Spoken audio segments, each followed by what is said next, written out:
بسم اللہ الرحمن الرحیم۔ السلام علیکم۔ 6 کلاس ہم نے آپ کی پچھلی نشست میں باب ہفتم یعنی چھٹے باب 7ویں باب میں اسلامی تعلیمات اور عصر حاضر کے تقاضے میں انسانی زندگی میں ماحول کی اہمیت کی پڑھائی کی تھی۔ آج ہم اس کے مشقی سوالات میں مختصر اور تفصیلی سوالوں کے جواب دیتے ہیں۔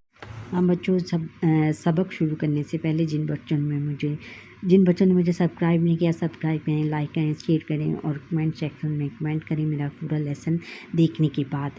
مختصر جواب ہم نے دینے ہیں۔ ماحول کسے کہتے ہیں؟ اس کا جواب بچوں یہاں سے ہے کہ دنیا میں انسانوں، جانوروں، پودوں کی زندگیاں ایک زنجیر کی صورت میں ایک دوسرے سے جڑی ہوئی ہیں۔ ایک زنجیر کی صورت یعنی انسانوں، جانوروں، پودوں کو سب کو ایک دوسرے کی ضرورت ہوتی ہے، اس لیے وہ ایک دوسرے کی زندگیوں کے ساتھ جڑے ہوئے ہیں۔ ماحول، اور جو ماحول ہے وہ ان سب کے مجموعے کا نام ہے۔ ان سب چیزوں سے مل کر ماحول بنتا ہے۔ سوال نمبر 2 ہے کہ صفائی ستھرائی کے بارے میں ایک آیت مبارکہ کا ترجمہ لکھیں۔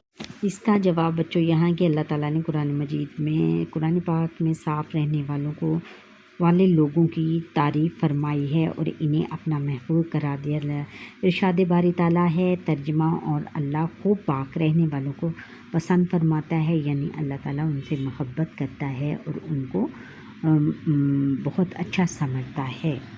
نیکسٹ کویشچن ہے کہ صفائی ستھرائی کے بارے میں ایک حدیث مبارکہ کا ترجمہ لکھیں۔ اس کا جواب بچوں یہاں کے اسلام صفائی کو نصف ایمان قرار دیتا ہے۔ رسول اکرم خاتم النبیین صلی اللہ علیہ وسلم کا ارشاد ہے۔ ترجمہ: پاکیزگی نصف ایمان ہے، یعنی پاکیزگی یعنی صاف رہنا جو ہے، صاف رہنا وہ نصف ایمان ہے۔ نصف کس کو کہتے ہیں؟ آدھا ایمان ہے، وہ ہمارے آدھا ایمان ہے، یعنی اسلام جب ہم صاف ستھرے رہیں گے تو آدھے مسلمان بن جائیں گے۔ سوال نمبر 4 ہے کہ شجرکاری کے بارے میں ایک حدیث مبارکہ کا ترجمہ لکھیں۔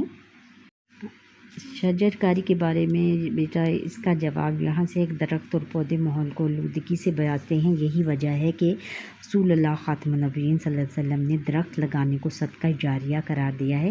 صدقہ جاریہ وہ ہوتا ہے کہ بچوں ایسا کام کر لینا کہ جس کا دنیا میں رہتے ہوئے بھی اور دنیا سے چلے جانے کے بعد بھی اس کا ثواب اس بندے کو ملتا ہے جو کہ درخت لگاتا ہے یا کوئی پودا لگاتا ہے۔ ماحول کو صاف رکھنے کے 2 فائدے تحریر کریں۔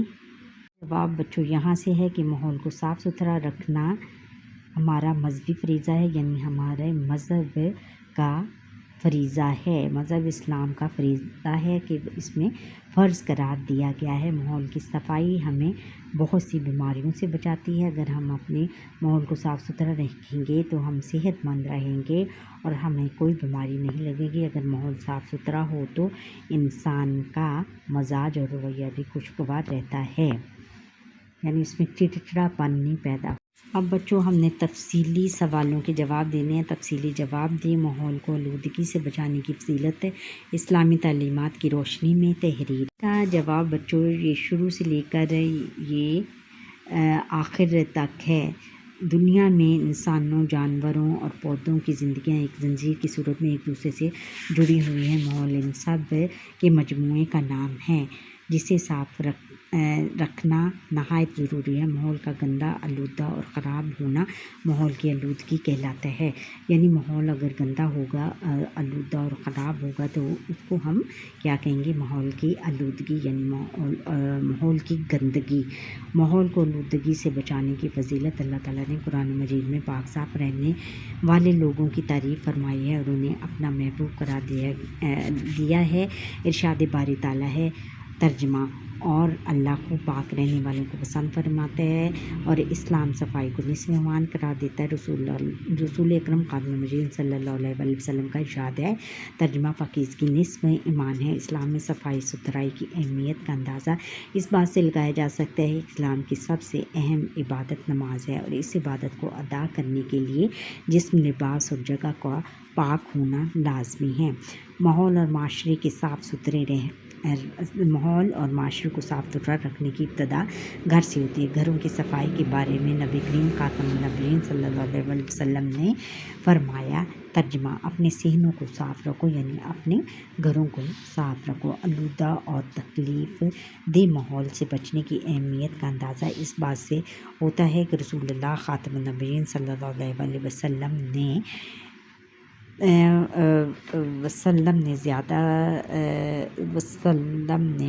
70 سے زیادہ حصے بیان فرمائے ہیں، جن میں سے ایک تکلیف دہ چیز کا راستے سے ہٹانا بھی۔ آگے بچوں، یہاں سے بھی ہے کہ وبائی امراض کے پھوٹ پڑنے کی صورت میں اسلام کی تعلیم ہے کہ ایک علاقے کو چھوڑ کر دوسرے علاقے میں نہ جایا جائے، لوگوں سے میل جول کم سے کم رکھا جائے اور علاج معالجے کے ذریعے وبا کو ختم کرنے کی کوشش کی جائے۔ یعنی اگر وبائی کوئی مرض ایسا پھوٹ جائے کہ جس سے وہ جو مرض ہے ایک سے دوسرے کو لگنے کا خطرہ ہو، تو اسلام میں یہ ہے کہ وہ اپنے علاقے کو چھوڑ کر کہیں نہ جایا جائے، اور پھر کسی سے میل جول بھی کم رکھا جائے، لوگوں سے ملنا جلنا کم رکھا جائے، اور پھر اس کے لیے دوائی لے لی جائے تاکہ وبا کی روک تھام ہو سکے۔ اسلامی تعلیمات میں بیماریوں سے بچنے کے لیے کھانا کھانے سے پہلے ہاتھ دھونے کا حکم دیا گیا ہے، کھانے پینے کی چیزوں کو ڈھانپ کر رکھنے کا حکم ہے، نیز کھانے پینے کی چیزوں میں پھونک مارنے سے منع کیا گیا ہے۔ غذا کو بیماریوں کے جراثیم سے محفوظ رکھنے کے لیے کھانستے اور چھینکتے وقت رومال یا ہاتھ وغیرہ منہ پر رکھنے کی ہدایت کی گئی ہے۔ دیکھو بیٹا، وہ جو اب ہمیں سائنس تعلیم دے رہی ہے، وہ کئی سو سال پہلے اسلام نے یہ تعلیمات دی تھیں۔ شور بھی ماحول کی آلودگی کی قسم ہے، جس سے لوگ بہت سی نفسیاتی بیماریوں میں مبتلا ہو جاتے ہیں۔ قرآن مجید میں آواز کو دھیما رکھنے کا حکم دیا گیا ہے، اور اونچی آواز کو گدھے کی آواز سے تشبیہ دی گئی ہے، یعنی اس کے جیسا قرار دیا گیا ہے۔ آبی مخلوقات کی بقا کے لیے، یعنی ان کی زندگی کے لیے پانی کو آلودگی سے بچانا بھی ضروری ہے، یعنی گندگی سے بچانا بھی ضروری ہے۔ چنانچہ اسلام نے گندگی اور غلاظت کو نہروں، دریاؤں اور چشموں میں بہانے سے سختی سے منع کیا گیا ہے، کیونکہ وہ پانی صاف ہوتا ہے، اور اگر ہم ادھر اپنی گندگی بہائیں گے تو وہ پانی گندا ہو جائے گا، جس سے کہ جو دریاؤں کی مخلوق ہے یا آبی مخلوق ہے اس کو نقصان پہنچے گا۔ مسلمانوں کو حکم دیا گیا ہے کہ وہ غسل اور وضو کے لیے پاک اور صاف پانی استعمال کریں۔ شجر کاری کے بارے میں ہمارا دین ہمیں کیا تلقین کرتا ہے؟ اس کا جواب بچوں یہاں سے ہی ہے۔ شجر کاری کی فضیلت: شجر کاری یعنی درخت لگانا ماحول کی آلودگی سے بچانے کا بہت بڑا ذریعہ ہے۔ جنگلات آکسیجن پیدا کرنے، پانی کا بہاؤ روکنے، زمین کو کٹاؤ سے بچانے اور موسموں کو اعتدال پر رکھنے میں اہم کردار ادا کرتے ہیں۔ یعنی اعتدال پہ رکھنے بچوں جو ہیں دیہاتی علاقے، وہاں پر زمین جب اس میں زمین کے اندر کٹاؤ پیدا ہو جاتے ہیں، زمین جگہ جگہ سے کٹ جاتی ہے، اور اگر ہم درخت لگائیں گے تو پھر ان میں کمی واقع ہو جائے گی، اور موسموں کو اعتدال پر رکھتے ہیں، یعنی موسموں کو توازن میں رکھتے ہیں۔ یعنی اگر جب ہم درخت لگائیں گے تو ان کی ٹھنڈی ہوا میں موسم جو ہیں وہ اس میں شدت گرمی کا، خاص طور پر گرمی کی شدت میں کمی واقع ہوگی۔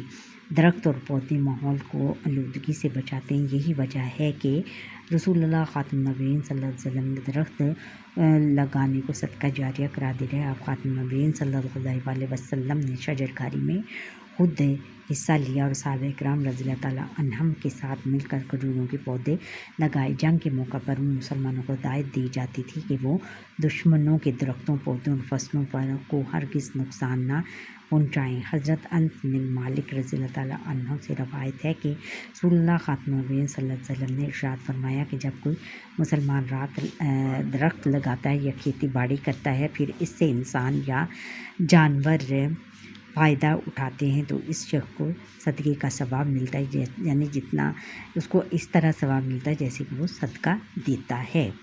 سوال نمبر 3 ہے، تفصیلی سوالوں میں سے ماحول کو آلودگی سے بچانے کے فائدے لکھیں۔ یہ ہے کہ ماحول کو صاف رکھنے کے فائدے: ماحول کو صاف ستھرا رکھنا ہمارا مذہبی فریضہ ہے، ہمارا مذہب کا فرض ہے، یہ اسلام ہمیں یہ سکھاتا ہے کہ صاف ستھرا رہیں، یہ ہمارا فرض ہے۔ اپنے ماحول کو اپنے آپ کو صاف ستھرا رکھو۔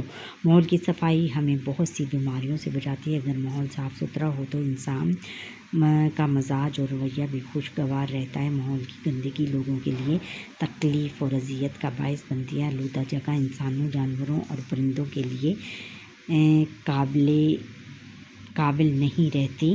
ماحول کی آلودگی ایک عالمگیر مسئلہ ہے، ایک ورلڈ لیول کا مسئلہ ہے۔ اس کی شدت میں اضافہ ہو رہا ہے اور اس میں بہت زیادہ اس کی جو شدت ہے اور جو ماحول کی آلودگی ہے اس کی زیادتی میں اضافہ ہوتا جا رہا ہے۔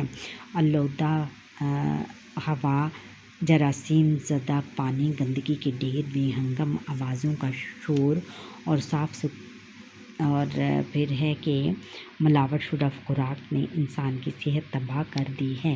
ٹریفک کے شور اور صنعتوں کے پھیلاؤ نے انسان کی صلاحیت کو شدید متاثر کیا ہے۔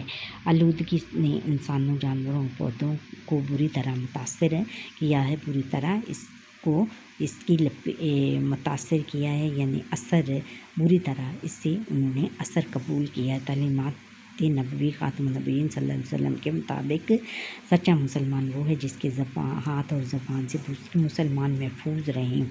لہٰذا ایک اچھا مسلمان کوئی ایسا کام نہیں کرتا جس سے دوسرے لوگ تکلیف میں مبتلا ہوں۔ ہمیں چاہیے کہ ہم اپنے کمرے، گھر، گلی،